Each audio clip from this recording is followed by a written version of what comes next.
انہیں یہ ایک لت پڑ گئی ہے کہ جس کام سے اللہ کے رسول صلی اللہ تعالی علیہ وسلم، صحابہ کرام، شہداء کرام، اولیاء کرام کی تعظیم کا اظہار ہوتا ہو، فرض سے شرک کا فتویٰ لگا دو۔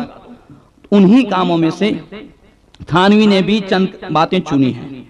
اس میں سے یہ ہے کہ کسی سے مرادیں مانگنا یا روزی یا اولاد مانگنا، کسی کے نام کا روزہ رکھنا، یہ سب شرک۔ اسی طریقے سے علی بخش، حسین بخش، عبد النبی وغیرہ نام رکھنا، یہ بھی شرک۔ صحرا باندھنا، یہ بھی شرک۔ بولو، آپ لوگوں نے صحرا باندھا تو نہیں؟ کسی نے باندھا ہے؟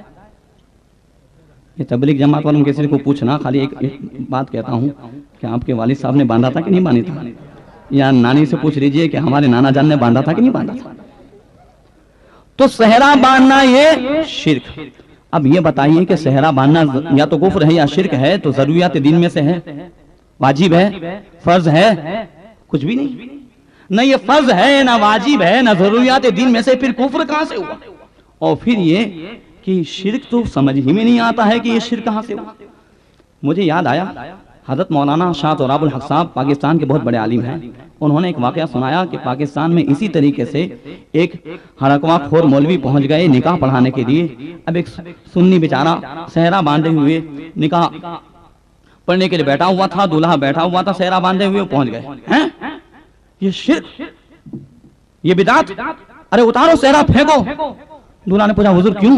ارے حضرت ابوبکر نے صحرا باندھا، حضرت عمر نے صحرا باندھا، کیا حضرت علی نے صحرا باندھا؟ ارے یہ بدعت ہے، اٹھاؤ پھینکو یہاں سے۔ انہوں نے، اب دولہا بیچارہ کیا، اسے کیا مطلب، وہ زندگی میں ایک ہی دن بیچارہ سیدھا ہوتا ہے،